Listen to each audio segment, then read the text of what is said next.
참 예수님. 네, 오늘 연중식이 첫 번째 날입니다. 연중 제 1주간 월요일인데 이미 대림 시기를 통해서 전례력이 시작이 되기는 했지만 또 이 연중 시기가 시작이 된다라고 하는 의미로 볼 때 뭔가 또 새로운 시작 같은 느낌이 드시죠? 연중 시기이신 건 알고 오셨죠?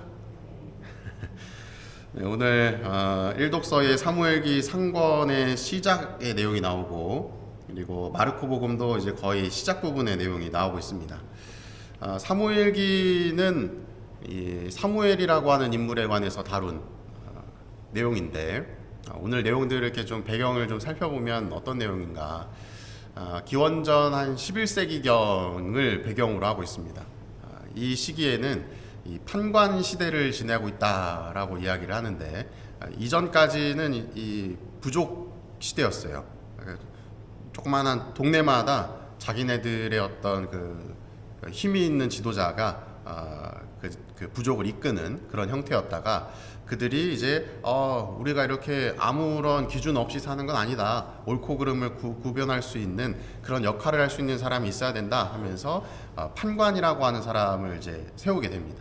이게 실질적으로 어떤 임금의 역할을 대신했다라고 볼 수 있는, 하지만 임금은 아닌 그런 형태였는데 그 판관 시대를 쭉 지내면서 시간이 지나고 나서 이 판관 시대에 이제 거의 사실상 마지막이라고 할 수 있는 그 시점이 바로 오늘 나오는 이 기원전 11세기의 사무엘기의 내용입니다.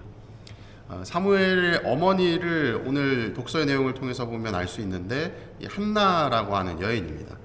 여기 보면 엘카나라고 하는 사람이 있고 그 사람의 아내가 둘이 있는데 이 첫 번째는 한나고 두 번째는 푸닌나인데 첫 번째는 자식이 없고 둘째는 자식이 있어요. 여기 보니까 한 10명 되나 봐요.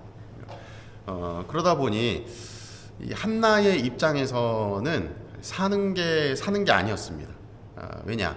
그 당시에 있어서 자녀가 있다라고 하는 것은 전 이제 자녀 있으니까 됐어요 하면서 그냥 어떤 기분이 좋고 어떤 그냥 일상적인 가정을 꾸리고 이러한 의미보다는 내가 사느냐 죽느냐의 관점이었어요. 왜냐하면 자식이 없다라는 것은 내가 해야 될 역할을 제대로 못했다는 거예요. 그러면 그 역할의 부재는 내가 머물고 있는 자리에서 물러나야 될지도 모르는, 더 극단적으로 표현한다면 죽을 수도 있는 그러한 상황을 이야기를 합니다. 그리고 이 정식으로 그 와이프라고 할 수 있는 사람은 한나인데 이 한나가 아이를 못 낳으니까 푸닌나라고 하는, 어찌 보면 우리나라 표현으로 보자면 이제 둘째 부인 첩을 이제 들인 거죠. 근데 이 첩이 막 자식을 많이 낳아요. 그러다 보면 어떻게 될까요? 누가 더 힘이 세질까요? 둘째가 이제 힘이 세지기 시작을 하는 거예요. 그래서 첫째인 한나를 자꾸 이제 막 긁는 거죠. 저 사람은 자식도 없고 나는 애가 10명인데 하면서 자신의 그 부족함을, 내가 둘째라고 하는 부족함을 한나를 괴롭히면서 자꾸 그 결핍을 채우려고 하는 모습을 보이게 됩니다. 그리고 반대로 한나는 내가 첫째이지만 자식이 없기 때문에 힘이 없죠.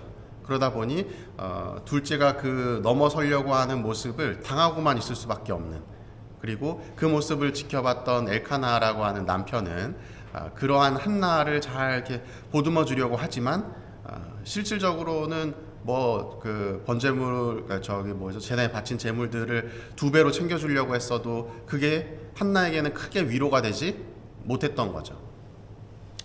그래서 이 한나는 어떤 기도를 이제 하게 되느냐, 자식을 낳게 해달라라고 하는 기도를 하게 됩니다. 오늘 독서에 나오지 않지만 그 기도의 결과가 누구냐? 사무엘이라고 하는 사람이에요. 이 사무엘이라고 하는 사람은 어떤 역할을 하게 되냐면 이전까지 보였었던 그 판관 시대를 끝내고 이제 임금의 시대가 도래되는 왕정 시대의 그 사이에 있는 인물입니다. 사무엘 다음에 누가 등장하는지 혹시 아시나요? 사무엘 다음에 사울이라고 하는 인물이 등장을 해요. 아니지, 다윗인가? 사울 맞아요? 네. 사무엘이라고 하는 인물이 등장을 하면서 이 왕정 시대의 임금이 이제 시작이 됩니다. 그리고 이 사무엘이라고 하는 인물은 이제 어떤 역할을 하게 되냐? 어떤 임금의 역할이 아니라 예언자의 역할을 하게 되면서 사울은 임금의 역할을 하고 그 임금이 하느님의 뜻대로 잘 가고 있는지 아닌지를 옆에서 견제하는 예언자의 역할을 사무엘이 해요. 그러면서 우리가 흔히 알고 있는 예언서들에 등장하는 예언자들, 수많은 예언자들, 그 예언자들의 토대가 바로 이 사무엘을 통해서 만들어지게 됩니다. 그래서 하느님을 대신해서 하느님의 뜻을 전달해주는 역할. 그리고 오늘 이제 복음 내용으로 보면 4명의 사도를 부르시는 내용이 나옵니다. 시몬과 안드레아와 제베데오의 두 아들을 부르시는 성소 사화의 내용이 나옵니다. 이 네 인물의 공통점은 어부였다라고 하는 것, 그물을 던져서 물고기를 낚는 그러한 생업을 했었던 사람들이라고 볼 수 있는데, 사실 이들은 뭐 지금으로 따지면은 어부다 그러면 그냥 뭐 물고기 잡는 뭐 수산업에 종사하는구나 뭐 이렇게 생각할 수 있는데, 그 당시의 어브라함은 지금으로 따지자면 어떤 식으로 이해할 수 있냐면 일용직 노동자다라고 생각하면 돼요. 내가 어떤 뭐 직업이 있기는 하되 그게 굉장히 안정적인 직업은 아니었던 상황, 모든 사람들이 좀 기피하고 할 수 있는 게 이거밖에 없어서 하는 듯한 그러한 이미지를 가지고 있는 것이 이 어부의 직업에 해당되는 그런 이미지였습니다. 하지만 오늘 나오는 이 사도들은 그것마저 하지 않으면 어떻게 될까요? 살 수가 없는 상황인 것이죠. 그때에 예수님께서 그 사도들을 만나게 되고 그 사도들이 예수님을 따르게 되는 모습을 보이게 되는데, 이때에 우리가 조금 생각해 보아야 되는 부분이 무엇이냐. 예수님을 따른다라는 것은 내가 할 거 다 하면서 예수님도 함께 같이 따르고 그분을 뭐 도와드리고 이러한 삶이 아니라 내 삶이 다 뒤처지는, 다 내려놓은 상태에서 예수님을 따르는 삶이에요. 바꿔 얘기하면 내가 지금 가진 게 쥐뿔도 없는데 내가 지금 이거 그물 던져서 물고기 낚아서 이걸로 좀 밥도 먹고 좀 남으면 이것도 팔아다가 뭐 생계도 유지하고 하는, 하루 벌어 하루 사는 그러한 삶인데, 그 삶에서 이것을 내버려 두고 아무런 보장도 없는 예수 그리스도를 따라서 가겠다라고 하는 것은 매우 커다란 결심이라는 것이죠. 오늘 그래서 이 독서와 복음 내용을 이렇게 쭉 보면서 제가 어떤 생각이 들었냐면, 우리가 거시적인 시점, 관점이라고 이야기하잖아요. 이렇게 좀 멀리 떨어져서 보는, 좀 크게 바라보는 그런 관점으로 바라보게 되는 건데, 영화의 한 장면이 딱 떠올랐었는데, 좀 약간 판타지 같은 그런 SF 같은 거였나? 뭐 그런 거였는데, 인물이 두 명이 등장을 해요. 한 명은 흔들의자에 이렇게 앉아가지고 뭐 이렇게 책을 보고 있고, 한 명은 그 옆에 이제 집사처럼 정장 턱시도 막 이런 거 딱 입고 딱 꼿꼿하게 서서 시중을 드는 모습. 그리고 그 두 인물 앞에는 커다란 테이블이 있어요. 커다란 테이블. 근데 그 테이블을 이렇게 자세히 보니까 그 안에 뭐 나무도 심어져 있고 막 흙도 있고 물도 있고 산도 있고, 그리고 결정적으로 그 안에 되게 조그만한 사람들이 막 왔다 갔다 거리는 거예요. 그리고 그 흔들은 자에 앉아 있는 사람이 집사한테 명령을 해요. 거기 물 좀 뿌려. 그러니까 집사가 거기다가 그 물을 막 뿌리는 거예요. 분무기로 막 이렇게 푸슉푸슉 해요. 그러니까 거기에는 우리가 생각할 수 있는, 하늘에서 갑자기 비가 내리면 사람들이 와 막 비를 막 내린다고 너무 좋아하는 거예요. 그러다가 이 흔들은 자에 앉아 있는 사람이 심술이 났는지 거기다가 불을 하나 이렇게 던져버려. 그래가지고 집사가 불씨를 던져요. 그랬더니 불이 막 일어나는 거예요. 근데 또 반대로 사람들은 거기서 와 이게 뭐냐 하면서 불에다가 고기를 막 익혀 먹고 막 하는 그런 영화의 내용 중에 한 장면이 나오는데, 우리는 굉장히 그 미시적인 관점이라고 해서 요 작은 범위 안에서 바라보고 생각을 하죠. 그게 전부인 것처럼. 그래서 내가 뭐 사는 것 자체가, 내가 처해 있는 상황 자체가 매우 힘들 수도 있고, 그리고 그 힘든 상황 안에서 하느님이 어디 계시냐라는 질문을 던질 수밖에 없는 그런 상황에 놓여지기도 합니다. 그런데 하느님의 관점으로 바라본다면, 좀 이렇게 멀리 떨어져서 거시적인 관점으로 바라본다면 어떨까? 오늘 나오는 일독서의 한나라고 하는 여인은 미시적인 관점에서 자신의 삶에서만 바라본다면 너무나도 고통스럽고 힘든 삶이었죠.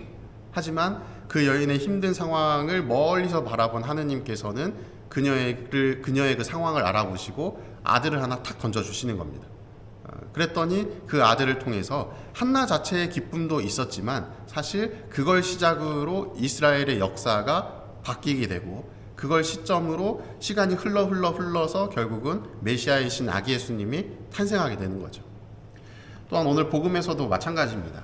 예수님께서 제자들을 부르시는 내용들을 통해서 제자들의 그 선택 자체는 사실 내 삶을 내려놓는 모습, 희생하고 또 그리스도를 따르는 순종의 모습을 보이는 그들의 인생에서의 커다란 결단이었겠지만, 그것을 조금 더 멀리 벗어나서 본다면 예수 그리스도께서 공생활을 시작하시는 그 시작점에 그들의 선택이 있었고, 그리고 공생활 이후에 그분께서는 순환받고 돌아가시고 부활하시고 또 승천하시는 모습을 통해 우리의 구원을 마련해 주시는 이 구원 경륜의 종착점을 마련해 주신 분으로 변화하게 되는 것이죠.